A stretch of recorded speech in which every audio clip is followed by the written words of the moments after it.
Recent టైమ్స్‌లో TFI నుంచి ఏ పెద్ద మూవీ లేదు అనుకునే టైంలో వచ్చిన మూవీ 'పెద్ది'. ఈ మూవీ గురించి కొన్ని విషయాలు మాట్లాడతా. ఫస్ట్ డైరెక్టర్ గురించి మాట్లాడుకుందాం. 'బుచ్చిబాబు', సుకుమార్ శిష్యుడు. ఫస్ట్ తీసిన మూవీ 'ఉప్పెన' 100 క్రోర్స్ గ్రాస్ చేసింది. తర్వాత 'రామ్ చరణ్‌తో' మూవీ అనగానే చాలా మందికి డౌట్ వచ్చింది. హ్యాండిల్ చేయగలడా? లేడా? అండ్ కాస్టింగ్ వైజ్ కానీ, మ్యూజిక్ వైజ్ కానీ ఏఆర్ రెహమాన్, జాహ్నవి కపూర్, కొంతమంది బాలీవుడ్ యాక్టర్సు, కన్నడ యాక్టర్స్ వీళ్ళందరినీ హ్యాండిల్ చేయగలడా అనే డౌట్స్ అయితే చాలామందికి వచ్చింది. కానీ మూవీ రిలీజ్ అయిన తర్వాత అర్థమైంది ఏంటంటే ఓకే, బుచ్చిబాబు హ్యాండిల్ చేయగలడు. అండ్ బుచ్చిబాబు తర్వాత మూవీని అంత బాగా లేపింది మాత్రం Ram Charan. First thing, movie చూస్తున్నంతసేపు మనకు రామ్ చరణ్, బుచ్చిబాబు, ఏఆర్ రెహమాన్ వీళ్ళు ముగ్గురే కనిపిస్తారు. ఎందుకంటే వీళ్ళు ముగ్గురు చేసిన డ్యూటీ ఎలాంటిది మూవీలో. ఫస్ట్ నుంచి ఎండ్ క్లైమాక్స్ వరకు నా కళ్ళకి మాత్రం రామ్ చరణే కనిపించాడు. లిటరలీ యాక్టింగ్ కానీ, యాక్షన్ సీన్స్ కానీ, ఆ బాడీ లాంగ్వేజ్ కానీ, ఆ కటౌట్ కానీ, each and everything top notch అనమాట. యాక్చువల్గా ఏదన్నా హీరో ఒక్క బాడీ బిల్డ్ చేయడం సరే, 2 బాడీస్ హ్యాండిల్ చేయడం అనేది ఓకే ఫైన్. కానీ ఈ మూవీలో 3 డిఫరెంట్ టైప్స్ ఆఫ్ బాడీస్ ఉండాలి. క్రికెట్కి, కుస్తీకి అండ్ ఫైనల్ రన్నర్కి. అలాంటి 3 బాడీస్ క్యారీ చేయడానికి వాళ్ళకి అంత టైం పట్టింది. అండ్ అందుకే మూవీ కూడా అంత టైం పట్టింది రావడానికి.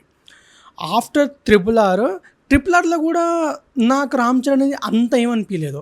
కానీ ఇందులో బుచ్చిబాబు చూపించినంతగా ట్రిపుల్ ఆర్లో నేను చూడలేదు. ఈ మూవీలో అయితే నాకు చాలా బాగా అనిపించింది.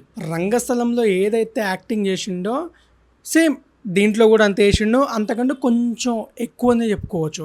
మూవీలో కొన్ని సీన్స్ అయితే నాకు బాగా కనెక్ట్ అయినాయి. ఎక్కడంటే 1 vs 21 అన్నప్పుడు రామ్ చరణ్ బాడీ లాంగ్వేజ్ కానీ, ఆయన ఫేస్లో ఎక్స్ప్రెషన్స్ కానీ, బీడీ తాగుతూ మాట్లాడే విధానం కానీ నాకు బాగా నచ్చినాయి.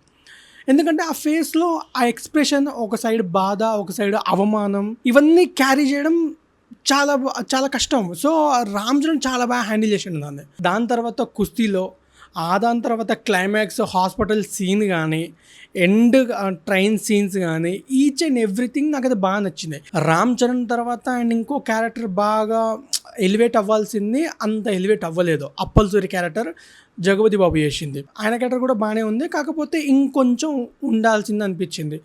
అండ్ నాకు ఈ మూవీలో బాగా మైనస్ అనిపించింది మాత్రం జాహ్నవి కపూరే. ఓన్లీ ఎక్స్పోజింగ్ తప్ప దేనికి వర్కౌట్ అవ్వలేదు. ఆ ఒక్క చిక్రీ సాంగ్ కోసం జాహ్నవిని పెట్టడం అంత అవసరమా అనిపించింది లిటరలీ. ఎందుకంటే మూవీ ప్లాట్ మీద వెళ్తేనే బాగుంటుంది.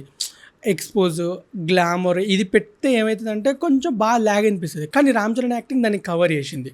సో అక్కడ వరకు ఫైన్. నాకైతే బాగా నచ్చింది అయితే ఆ కుస్తీ సీన్ ఒకటి, 1 vs 21 ఒకటి.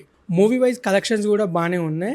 కానీ స్టోరీ కుస్తీ వరకు కంప్లీట్ చేసి ఉంటే బాగుండు అనిపించింది. తర్వాత రన్నర్కి వెళ్ళిపోయేసరికి అక్కడ నుంచి క్లైమాక్స్ వరకు కొంచెం బాగా ల్యాగ్ అనిపించింది. అంత ల్యాగ్ కాకుండా వెంటనే కుస్తీకి ఇంకో 2 గేమ్స్ పెట్టి కంప్లీట్ చేసి ఉంటే బాగుండు అనిపించింది. కాకపోతే బుచ్చిబాబు చూస్ చేసుకున్న స్టోరీ ఇదే కాబట్టి ఆయన ప్లాట్ మీద వెళ్ళిండు. సో నాకు అనిపించింది ఆ ఒక్క పార్టే. కుస్తీ తర్వాత ఆ రన్నర్ గేమ్ చూస్ చేసుకొని గెలిచి ఆ ట్రైన్ తెచ్చుకోవడం వరకు కొంచెం లాగ్ అనిపించింది. మిగతాదంతా ఫైన్, నాకైతే ఓకే అనిపించింది. 1 time వాచబుల్ అయితే వర్త్ మూవీ. ఆల్మోస్ట్ 4 years పట్టింది ఈ మూవీ రావడానికి. సో మూవీ రావడానికి అది తీసుకున్న టైం నాకైతే వర్త్ అనిపించింది. కాకపోతే పెట్టిన బడ్జెట్ వస్తుందా రాదా అనేది కొంచెం డౌట్. ఇప్పటికైతే కలెక్షన్స్ బాగానే వచ్చినాయి. ఒకవేళ కనుక మీరు పెద్ద మూవీ చూసి ఉంటే మీకేం నచ్చాయో అనేది కింద కామెంట్ చేయండి.